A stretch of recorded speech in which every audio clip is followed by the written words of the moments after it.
না দিলে 50,000 টাকা অর্থদণ্ড করা যায়।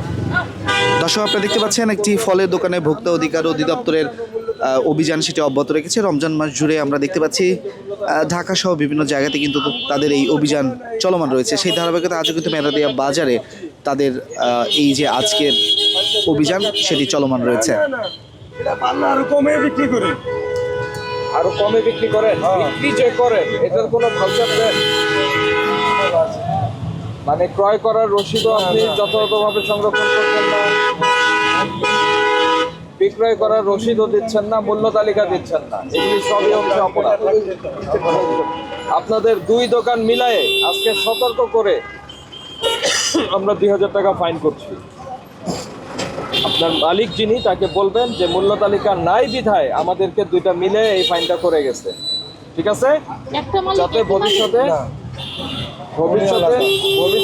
যাতে মূল্য তালিকা থাকে, আর যদি না থাকে সেক্ষেত্রে আরো জরিমানা পারে। বুঝতে পেরেছেন? ওকে। আর এগুলি প্রোডাক্ট ওয়াইজ সবগুলি এটা কি করবেন? সংরক্ষণ করবেন। এই বুঝতে পারছেন আপনি? আপনারও মূল্য তালিকা নাই।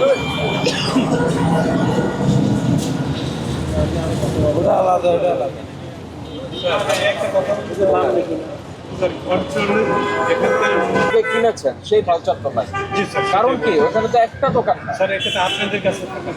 না, এটা আমার কাছে থাকবে না। কেন আমার কাছে থাকবে? আমি কিনেছি স্যার। তাহলে আপনি বলতে পারেন যে আপনি 10 টাকায় কিনছেন, আবারও আপনাকে আগের জায়গায় নিয়ে যাচ্ছি আমি, বোঝার চেষ্টা করি।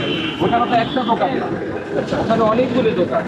তবে আমাদের কাছে একটা ওভারঅল আমাদের কাছে একটা প্রাইস আছে, সেটা হলো যে 280 থেকে 270 টাকা, 250 থেকে 280 টাকা হচ্ছে আপেল বিক্রি হচ্ছে।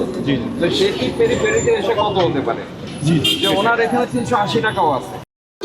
ভবিষ্যৎ হোক নিরাপদ, বিনিয়োগ হোক বিশ্বস্ত, আর আমার পছন্দ সল্ট বে।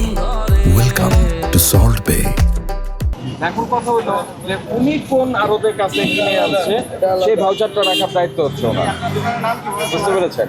কারণ এটা তো পুরা, এটার দাম আপনার প্রতিদিনই 10-5 টাকা এদিক সেদিক হবে। সেটা হইতেই পারে। হ্যাঁ, সেটা হতে পারে, কারণ এটা সরকার নির্ধারণ করে দেন। যেগুলি গভর্নমেন্ট নির্ধারণ করে দিয়েছে সেটার প্রাইস লিস্ট আমাদের কাছে থাকে, যেটা নির্ধারণ করে নাই সেটা। এই জন্য আমরা যেটা ওদেরকে বলি যে আপনারা কিনে নিয়ে আসছেন সেই ভাউচারটি রাখবেন এবং মূল্য তালিকা দিবেন, যাতে এখানে যে 300 টাকার আপেল আছে, 300 টাকায় তো মানুষ আপেল পেতে পারে। এখন 300 টাকা আমাদেরকে বলছে, আমরা চলে যাওয়ার পরে এটা হয়তো 300 নাও বিক্রি করতে পারে। এই জন্য বলছে যে মূল্য তালিকাটা থাকলে অ্যাটলিস্ট আমাদের যেটা বলছেন সেটাই বিক্রি করতে হবে। এটাই তাহলে মূল্য তালিকা দিয়ে দিচ্ছেন, ঠিক আছে? আজকের মধ্যে দিবেন। আর আমাদের প্রতিদিনই মনিটরিং থাকবে, যদি না পাওয়া যায়। আজকে আমরা শুনছি আর কি আপনার কাছ থেকে, কেউ বলে না, কেউ আসে অনেক ম্যাজিস্ট্রেট হয়েছে, কেউ কোনো এই কথা বলে না। এই প্রথম মামলে বলছেন, আমরা সতর্ক হয়ে গেলাম। দর্শক আপনারা দেখছিলেন ভোক্তা অধিকার অধিদপ্তরের যে অভিযান সেটি অব্যাহত রয়েছে এবং সেই ধারাবাহিকতায় মূল্য তালিকা না থাকার কারণে 1,000, 1,000, 2,000 টাকা দুটি দোকানে জরিমানা করা হলো এবং সেটি কিন্তু আদায় করা হচ্ছে। এভাবেই প্রতিটি দোকানে তারা তাদের অভিযান অব্যাহত রেখেছে এবং সেই জায়গাগুলো থেকে তারা দেখছে যে ভোক্তার যে অধিকার সেটি ক্ষুণ্ণ হচ্ছে কিনা।